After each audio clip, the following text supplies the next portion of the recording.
Students, मैंने आपको पहले चेबीशेव पॉलिनोमियल के बारे में बताया, इक्वेशन कैसे सॉल्व करते हैं। नाउ आगे मैं इसी में आगे और बता रही हूँ Chebyshev polynomial for first kind, TNX की क्या प्रॉपर्टीज़ हैं, एक्सट्रीम पॉइंट्स क्या होंगे, ज़ीरोज़ क्या होंगे, जनरेटिंग फंक्शन क्या होगा, ऑर्थोगोनल प्रॉपर्टीज़ की क्या होगी। सो अभी हम Chebyshev polynomial of first kind के बारे में ही पढ़ेंगे। तो इसी सीरीज़ में आगे now I am explaining you zeros of TNX. So as you know that TNX is equal to TNX is cos n cos inverse x. So TNX is cos n cos inverse x, and if we put in this term is equal to 0, so we get cos n cos inverse x is equal to 0. So this is equal to cos 2k plus 1 pi by 2, where k is 0, 1 to up to n minus 1, and so that's why n cos inverse x is 2k plus 1 pi by 2, and x is cos 2k plus 1 divided by n pi by 2, where k is 1 to n minus 1. So we get in this from this term n zeros for TNX. Now turning points or extreme points of TNX. So what is the turning point or what is extreme point for TNX? So if we put t dash nx is equal to 0, means differentiation of TNX, t dash nx and t dash nx is equal to 0. So we get t dash nx is equal to n sin n cos inverse x divided by under root of 1 minus x square, and if we put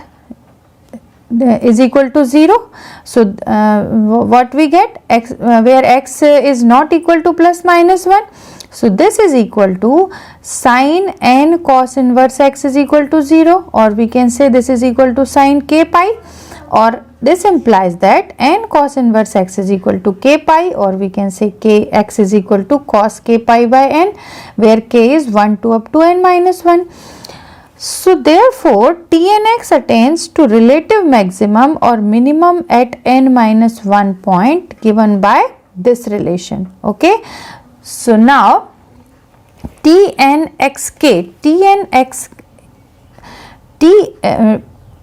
x is equal to cos k pi upon n. So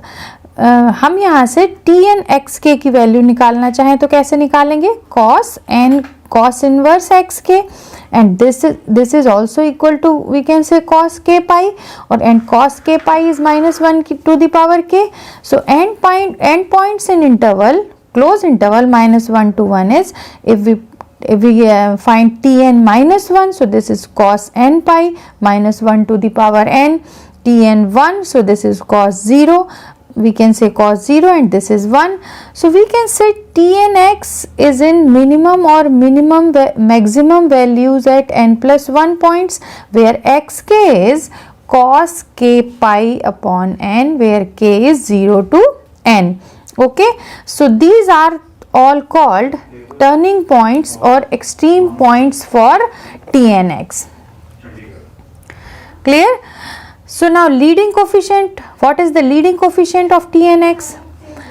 So as we know that TNX is equal to cos n theta, and what is cos n theta? Cos n theta is real value of e raised to power iota n theta, or we can say real value of cos theta plus iota sin theta to the power n. अब यदि हम इसको binomial expression से खोलते हैं और real value हमने निकालनी है इसकी, क्योंकि हमें मालूम है कि cos n थीटा क्या है, रियल वैल्यू है किसकी, e की power i iota n theta की। अब हमने इसको बाइनोमियल एक्सप्रेशन से एक्सपेंड किया तो हमें क्या मिला, cos n theta plus nc1 cos n minus 1 theta iota sine theta plus nc2 cos n minus 2 iota sine theta का whole square and so on. So this is equal to, यदि अब हम यहाँ से रियल वैल्यूज ले लें, क्योंकि हमने तो ये e की पावर आयोटा एन थीटा को ओपन किया है, हमें क्या चाहिए, cos n थीटा क्या है हमारा, ओनली रियल वैल्यू है इसकी, तो हमने यहाँ से इसकी रियल वैल्यूज उठा लें तो हमें क्या मिलेगा, cos n theta minus nc2 cos n minus 2 sine square theta, this is this is imaginary value. Now I square, iota square is -1, so nc2 cosine -2 sine square theta, and plus similarly nc4 cosine -4 theta sine 4 theta, and so on. And what is cosine theta? As we know that x is equal to cos theta, हमने क्या put किया था सबसे पहले, x is equal to cos theta, so cos की power n theta is x to power n minus nc2 x to power n minus 2 1 minus x square plus nc4 x to power n minus 4 1 minus x square का whole square. So this will become 1 plus nc2 plus nc4 plus so on x to power n हमने common ले लिया और जितनी भी lowest degree term है उन्हें हमने वैनिश कर दिया, and this is equal to 2 to the power n minus 1. This series क्या है, 2 की पावर n minus 1 की सीरीज है x to power n. So where are e हमने जैसे मैंने आपको पहले बताया कि ये रियल पार्ट है, and since 1 plus nc2 plus nc4 plus up to this is series is equal to 2 to power n minus 1. So this shows that Tnx is a polynomial of degree n and its leading coefficient is 2 to the power n minus 1. So 2 to the power n minus 1 is called leading coefficient for Tnx. Okay. Now generating function for Tnx. So Chebyshev polynomial Tnx can be also obtained by using a generating function, or we can say we shall prove that 1 minus xt upon 1 minus 2xt plus t square is equal to summation n is equal to 0 to infinity Tnx t to the power n. या हम ये कहें कि Tnx का जो हम Tnx का generating function है वो ये होगा. अब हम यहाँ पर RHS से लेकर शुरू करते हैं. Summation n is equal to 0 to infinity Tnx into t to the power n. So we know that Tnx is summation n is equal to 0 to infinity cos n theta into t to the power n, and cos n theta means real value of summation e raised to power n is equal to 0 to infinity e raised to power I n theta t to the power n. हमने इसको कह दिया equation number 1, जहां पर R E क्या है, real part है. अब हम जानते हैं कि हमने क्या रखा था, x is equal to cos n theta. So n is equal to 0 to infinity e raise to power I N theta into t की पावर n को यदि हम खोलें बाइनोमियल से तो ये, और हम t की पावर n का मल्टीप्लिकेशन भी करते जाएं, समेशन भी खोलते जाएं, तो हमें ये क्या सीरीज मिल जाएगी, 1 प्लस जब n इज इक्वल टू 0 रखेंगे तो n इज इक्वल टू 1 रखेंगे, n इज इक्वल टू 2 रखेंगे तो हमें ये सीरीज मिल जाएगी. और ये हमारी जो सीरीज हमें मिलेगी ये हमारी इनफाइनाइट जीपी है, जहाँ पर कि a क्या है 1 है और r क्या है e की पावर आई थीटा इंटू टी है. तो जीपी का जो हम सम निकालें यदि तो वो हमें कितना मिलेगा, 1 अपॉन 1 माइनस ए, तो 1 माइनस ए आर मीन्स, तो so this is 1 upon 1 minus e raise to power I theta into t, and this is valid for absolute value of t is less than 1, या हम कहें कि जो टी की value -1 और 1 के बीच में होगी तो ही ये वैलिड होगा, टी इज ग्रेटर देन 1 पर ये नहीं वैलिड होगा. ओके. सो अब जब हम इसको सॉल्व करें तो हमारा क्या हो जाएगा, ये 1 upon 1 minus T cos theta minus I T sine theta, 1 minus T cos theta E की power I theta means I cos theta plus I sine theta हम रख सकते हैं. इसको हमने ओपन कर दिया, जब हमने मल्टीप्लाई किया टी से तो ये हमें क्या मिल गया, 1 upon 1 minus T cos theta minus I t into sine theta. So this is 1 upon t cos theta is x, so 1 upon 1 minus T x minus I T sine theta is under root of 1 minus cos square theta, so this is 1 minus x square. Now अब हम इसको rationalize कर देंगे, means 1 minus T x plus आई t under root 1 minus x square से हम ऊपर नीचे multiply कर देंगे. जब हम मल्टीप्लाई करेंगे तो हमें क्या टर्म मिल जाएगी, हमें ये वाली टर्म मिल जाएगी, ये इसका होल स्क्वायर हो जाएगा, मतलब A plus B A minus B is A square minus B square. जब हम इसको सॉल्व करेंगे तो ये हमें जो टर्म मिलेगी वो क्या हो जाएगी, summation N is equal to 0 to infinity E की power I N theta T की पावर एन, जो हमने एल मतलब RHS पार्ट लिया था और हमें ये जो LHS वाला पार्ट मिल जाएगा, that means 1 minus T x plus I T 1 minus x square की power half 1/2 divided by 1 minus 2x plus T square. अब ये वैल्यू हम इक्वेशन नंबर 1 में रख देंगे तो हमें क्या मिल जाएगा, 1 summation n is equal to 0 to infinity tnx t to power n is equal to 1 minus x t upon 1 minus 2tx plus T square. मतलब हमारा क्योंकि cos थीटा तो रियल पार्ट हमें लेना है तो हमने ये रियल पार्ट हमारा ये आ जाएगा and this is called generating function for tnx Chebyshev polynomial of first kind. Okay, so इस तरीके से हम tnx के लिए जनरेटिंग फंक्शन फाइंड कर सकते हैं। अब हमें यदि tnx को इंटीग्रेट करना है तो हम इंटीग्रेट कैसे कर सकते हैं, हमें पता है कि x इज इक्वल टू क्या है, cos थीटा है, जहाँ हम dx क्या कह सकते हैं, minus sine theta d theta. अब यदि हमें इसको इंटीग्रेट करना है so integration of tnx dx क्या हो जाएगा, minus cos n theta sine theta d theta. या हम क्या कहें, यदि हम 2 का मल्टीप्लाई ऊपर नीचे कर दें तो हमें ये 2 कॉस ए साइन बी मिल जाएगा and 2 cos a sine b sine a plus b minus sine a minus b, हमें ये वैल्यू मिल जाएगी। मतलब integration of tnx is equal to we get 1/2 1 upon n plus 1 tn plus 1x minus 1 upon n minus 1 tn minus 1x cos n plus 1 theta tn plus 1x cos n minus 1 theta tn minus 1x। So this is called integration for tnx. Okay. Now in this case यदि हम n is equal to 0 और n is equal to 1 put करें so t0x is equal to, यदि हम यहाँ पे n 0 put करें और यहाँ पर भी हम n is equal to 0 रखें तो हमें इसकी वैल्यू 1 मिल रही है। और t1x यदि हम n is equal to 1 रखते हैं तो हमें इंटीग्रेशन ऑफ t1 मतलब जब हम इंटीग्रेट करेंगे आप बाद में तो t0x निकालेंगे तो ये हमें 1 मिलेगी, t1x हमें x मिलेगी। जब हम इसको इंटीग्रेट करेंगे t0x को dx को दैट मीन्स 1 को तो हमें ये x मिलेगा और जब हम t1x को करेंगे तो ये हमें x स्क्वायर बाय 2 मिलेगा। और x को हम क्या बोल सकते हैं, ये हम बोल सकते हैं हमारा ये x हो गया और यहाँ x स्क्वायर बाय 2 को हम इन टर्म्स ऑफ चेबीशेव पॉलिनोमियल के फॉर्म में हम अपने सिंपल पॉलिनोमियल को कैसे एक्सपेंड कर सकते हैं, t0 प्लस हमें पता है x स्क्वायर की value t0 plus t2 by 2 so ये क्या बन जाएगा t0 plus t2 divided by 4। तो ऐसे हम यहाँ से इंटीग्रेशन के फॉर्मूले से हम n इज इक्वल टू 0 1 2 ऐसे पुट करके वैल्यूज फाइंड कर सकते हैं। नाउ अब ये जो tnx है इसकी ऑर्थोगोनलिटी भी होती है, ये ऑर्थोगोनल रिलेशन भी रखता है। तो हम यहाँ पर क्या कहेंगे, जो हमें ऑर्थोगोनल प्रॉपर्टी प्रूव करना होती है वो मैं आपको बताती हूँ कि इंटीग्रेशन हमने देख लिया है। अब यहाँ पर जो प्रॉपर्टी है ऑर्थोगोनलिटी की वो क्या है कि if -1 to 1 integration of -1 to 1 tmx tnx, अब ये दो पॉलिनोमियल हैं,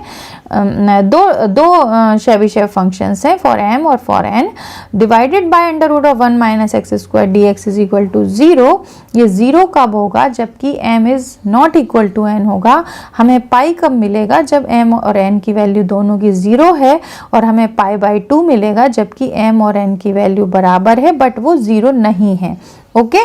तो अब हम प्रूव करेंगे नंबर 1 कि जब m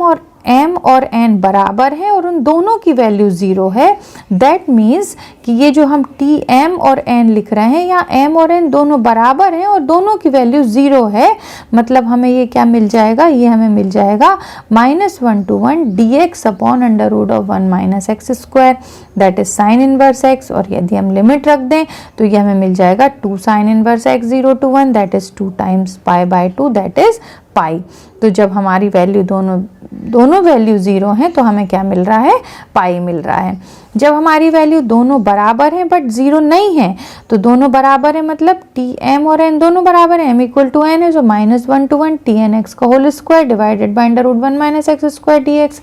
सो अब हम tnx की वैल्यू डाल दें, cos square n cos inverse x dx divided by root 1 minus x square, limit है -1। अब हमने इसको इंटीग्रेट करना है, हमने पुट किया cos inverse x is equal to t, so x is equal to cos t और dx is equal to minus sine t। Limits रखी, लिमिट्स हमारी हो गई व्हेन x इज 1 तो t is 0, when x is -1 तो t is pi. सो हमारे ये जो वैल्यू मतलब इंटीग्रेशन की लिमिट्स जो है वो चेंज हो गई, माइनस टाइम्स पाई टू 0।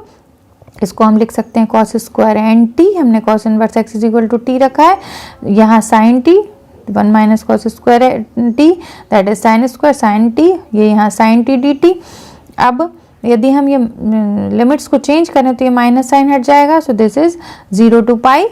और इसे हम कॉस स्क्वायर एन टी को यदि 2 कॉस स्क्वायर, ये साइन टी तो कैंसिल हो गए, तो हम इसको लिख दें 2 कॉस स्क्वायर एन टी, तो 2 को ऊपर नीचे मल्टीप्लाई करना पड़ेगा, so this is 1/2 1 plus cos 2 n t d t. And जब हम इसको इंटीग्रेट करते हैं तो ये हमें मिल रहा है 1/2 t plus sine 2 n t divided by 2n 0 to pi, limit है हमारी 0 to पाई, एंड हमें ये क्या मिलेगा π/2। कब मिला π/2? जब m और n बराबर हैं बट वो 0 नहीं है। अब m और n दोनों ही बराबर नहीं है, मतलब एज इट इज है, -1 to 1 tmx tnx as it is है, सॉरी, तो ये हमें मिलेगा -1 to 1। अब हमने इसकी वैल्यू रख दी cos n cos inverse x cos m cos inverse x dx divided by √1 minus x square. अब ये दोनों वैल्यूज जब हमने डाल दी, अब हमने यहाँ पुट किया cos inverse x is equal to t, so we gate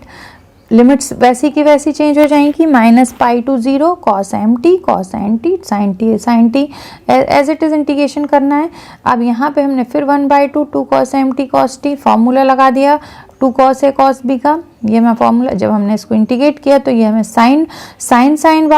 मतलब दोनों का इंटीग्रेशन साइन में हो गया, और जब हमने इसमें लिमिट 0 to पाई रखी तो पाई के टाइम में भी साइन 0 एंड 0 के टाइम में भी साइन 0, तो ये हम नाउ यहाँ शेबिशेव पॉलिनोमियल tnx फर्स्ट काइंड ये शेबिशेव सीरीज भी बनाता है। यहाँ हम इसको सीरीज के शेबिशेव सीरीज के फॉर्म में भी एक्सपेंड कर सकते हैं। सो लेट fx, सपोज हमारे पास fx कोई कंटिन्यूस फंक्शन है और जो कि कंटिन्यूस डेरिवेटिव्स रखता है ओपन इंटरवल -1 to 1 में, तो हम जो हमारा फंक्शन है उसे in terms of Chebyshev polynomial of first kind हम कैसे उसको इनफाइनाइट सीरीज में लिख सकते हैं। So f of x is equal to c0 t0 x c1 t1 x c2 t2 x and so on, क्योंकि ये इनफाइनाइट सीरीज है, इसे हमने दे दिया इक्वेशन नंबर 1। ये जो सीरीज है ये कन्वर्ज करेगी, this series converges uniformly in open interval in close interval -1 to 1 and it is unique, ये यूनिक होगी। अब यदि हम यहाँ पर मल्टीप्लाई कर दें दोनों तरफ tmx upon √1 minus x square का, यहाँ भी और यहाँ भी, और उसको इंटीग्रेट कर दें -1 to 1 में, क्योंकि ये हमारी जो सीरीज है वो क्लोज इंटरवल में -1 to 1 में कंटिन्यूस है, तो हमें क्या मिल जाएगा। और हम इसमें जो भी हमें जब हम ये इंटीग्रेट करते हैं लिमिट मतलब इन -1 to 1 मल्टीप्लाई करते हैं, तो हम यहाँ पे हमने क्योंकि ऑर्थोगोनल प्रॉपर्टी पढ़ चुके हैं तो हम यहाँ इसमें ऑर्थोगोनल प्रॉपर्टी भी शेबिशेव पॉलिनोमियल ऑफ फर्स्ट काइंड की यूज कर सकते हैं। सो दिस इज -1 to 1, हमने मल्टीप्लाई क्या किया tmx upon √1 minus x square f of x into dx, and इसे हमने समेशन फॉर्म में लिख दिया। So this is n is summation n is equal to 0 to infinity cn, जो c0 c1 c2 up to cn, ये सब हमने constant ले लिए, इंटीग्रेट किया -1 to 1, मल्टीप्लाई किया tmx, ये t0 t1 t2 is tnx कह सकते हैं हम इसको, डिवाइडेड बाय, और ये इसका तो हमने मल्टीप्लिकेशन ही किया है tmx upon √1 minus x square dx का। अब ये हमने वापस से ऑर्थोगोनल प्रॉपर्टी पढ़ी, मतलब ये पाई c0 होगा जबकि m और n इक्वल टू 0 है, और m और n equal to m is equal to n है, बट वो नॉट इक्वल टू 0 है, सो इसकी वैल्यू हमें π/2 cm मिलेगी। ये हमें मिलेंगे काय से, ऑर्थोगोनल प्रॉपर्टी से हम इसको लिख सकते हैं। तो जहाँ पर c0 क्या हो जाएगा, यदि अब हमें ये पाई c0 मिल रहे हैं, मतलब यदि हमें c0 की वैल्यू निकालनी है तो 1 upon pi -1 to 1 f of x upon √1 minus x square dx, हम इसको as t0 x is equal to 1 हम पढ़ चुके हैं पहले। cm हमें क्या मिल जाएगा, cm हमें मिल जाएगा 2 टाइम, ये उल्टा हो जाएगा यहाँ से, सो 2 upon pi -1 to 1 f of x tmx upon √1 minus x square dx, जहाँ पे m क्या है 1 2 अप टू, इसे हमने दे दिया इक्वेशन नंबर 2। ये जो सीरीज हमने लिखी थी इसे इक्वेशन नंबर 1 दिया था, इसे हमने दे दिया equation number 2। So if we write the series given, जो हमें दी हुई है सीरीज, उसको हम in equation 1, then from equation 2 we can write Cm is equal to 2 upon pi minus 1 to 1 f of x dmx 1 upon under root 1 minus x square dx, where m is 0 1 2 3 up to infinity, and f of x हम क्या लिख सकते हैं, ये हम लिख सकते हैं summation m is equal to 0 to infinity summation dash, हम इसको कह रहे हैं Cn Tnx, dash means summation dash means first term t naught x is divided by 2, मतलब एक फॉर्म है, हम इसको इस फॉर्म में भी एक्सपेंड कर सकते हैं। ओके अब यदि हमने जो शेबिशेव सीरीज पढ़ी और उसने हमें कोई फंक्शन दिया कि आप ये एक फंक्शन है, इसे आप शेबिशेव पॉलिनोमियल के फॉर्म में, शेबिशेव सीरीज के फॉर्म में एक्सपेंड करो, तो उसने हमसे कहा कि expand f of x is equal to x cube plus x where x is minus 1 to 1, इसको आप एक्सप्रेस करो शेबिशेव सीरीज के फॉर्म में। अब उसने हमें फंक्शन दे दिया है X cube plus X, Chebyshev series हमने क्या पढ़ी है, C naught T naught X plus C one T one X plus C two T two X and so on, where C naught हमें पता है 1 by pi F of X upon, ये हमें formula C naught का पता है, हमने F of X की वैल्यू क्या डाल दी, एक्स क्यूब प्लस एक्स, क्योंकि फंक्शन ऑड है, X cube and x, limit है माइनस 1 to 1, तो ये हमारी वैल्यू क्या हो जाएगी, 0 हो जाएगी, क्योंकि हमने डेफिनेट इंटीग्रेशन से हमने पढ़ा है ये कि minus a to a limit है और हमारा फंक्शन ऑड है, तो वैल्यू क्या हो जाती है, 0 हो जाएगी। अब हमने Cm क्या पढ़ा है, 2 upon pi F of x t m x, तो ये जो होगा ये m इज ग्रेटर देन 3 पे होगा, this function will turn odd on multiplication, ठीक है, तो ये वैल्यू भी m is greater than equal to 3 पे मतलब 0 हो जाएगी वैल्यू, क्योंकि ये ऑड बन जाएगा फंक्शन, यदि आप डाल के देखो तो ये सारा वैल्यू हमारी 0 हो जाएगी। C1 यदि हमने निकालना चाहें तो C1 मतलब ये हो जाएगा x cube plus x into T1x, मतलब हम तो इसको कहेंगे x cube plus x, T1x की value x divided by this, तो ये हो गया x4 प्लस एक्स स्क्वायर। अब ये हमारा इवन फंक्शन मिल रहा है, तो इसे हम पूरा इंटीग्रेट करेंगे, x is equal to cos theta रखेंगे, dx निकालेंगे, लिमिट्स चेंज करेंगे, ये जब हम इसको इंटीग्रेशन को सॉल्व करेंगे तो ये हमें मिल रहा है 4 upon pi 0 to pi by 2 cos 4 theta plus cos square theta d theta. So as f theta is an even function, so we compare, अब ये जो हमें इंटीग्रेशन मिला, अब ये हमारा 0 लिमिट क्या मिल रही है, 0 to पाई बाई 2, ये जो चेंज वेंज की होगी आपने लिमिट, ये सारा जब आप सॉल्व करके देखेंगे तो ये हमें क्या मिलेगा, 0 to pi by 2 cos 4 theta cos square theta. अब cos 4 theta cos square theta 4 theta तक भी आप इंटीग्रेशन निकाल सकते हो, इंटीग्रेट कर सकते हो, लिमिट्स रख सकते हो, लेकिन सपोज आपको कॉस 8 थीटा मिल जाए, कॉस 6 थीटा मिल जाए और इससे ज़्यादा मिल जाए यहाँ पर मल्टीप्लिकेशन करने के बाद फंक्शन में, तो उनको निकालना, उनको इंटीग्रेट करना तो फिर मुश्किल हो जाएगा। तो हमने एक फंक्शन पढ़ा है जिसे कि हम बीटा फंक्शन, हम आपने गामा और बीटा फंक्शन पढ़ा होगा, तो यहाँ पर हम हेल्प लेंगे बीटा फंक्शन की। Okay, so f theta is an even function, so we compare it by beta function. And what is beta function, हमने क्या पढ़ा था, 0 to pi by 2 cos m theta where m is even, ध्यान रखना यहाँ पे M क्या होना चाहिए, इवन होना चाहिए। सो दिस इज ये हमारा जो फॉर्मूला बनेगा, this is equal to m minus 1 upon m, m minus 3 upon m minus 2, and कहाँ तक जाता है ये 1 बाई 2 पाई बाई 2। अब यहाँ हमारी वैल्यू कौन सी है, सबसे पहली कॉस 4 थीटा, दूसरी वाली कौन सी है, कॉस स्क्वायर थीटा। इंटीग्रेशन हमें करना है 0 to पाई बाई 2। अब पूरा का पूरा फॉर्मूला है, हम सिर्फ ये वैल्यू यहाँ पर उठाएं और यहाँ पर डाल दें, तो हमें ये वैल्यू क्या मिल जाएगी, ये हमें मिल जाएगा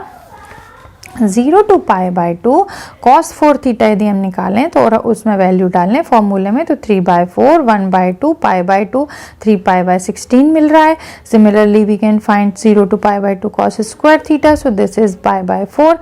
नाउ C1 इज, अब हमने इसमें C1 में वैल्यू डाल दी दोनों की, जो हमने 3 pi by 16 plus pi by 4 दोनों को ऐड कर लिया, तो C1 हमें मिल रहा है 7 by 4। Similarly we can find C2,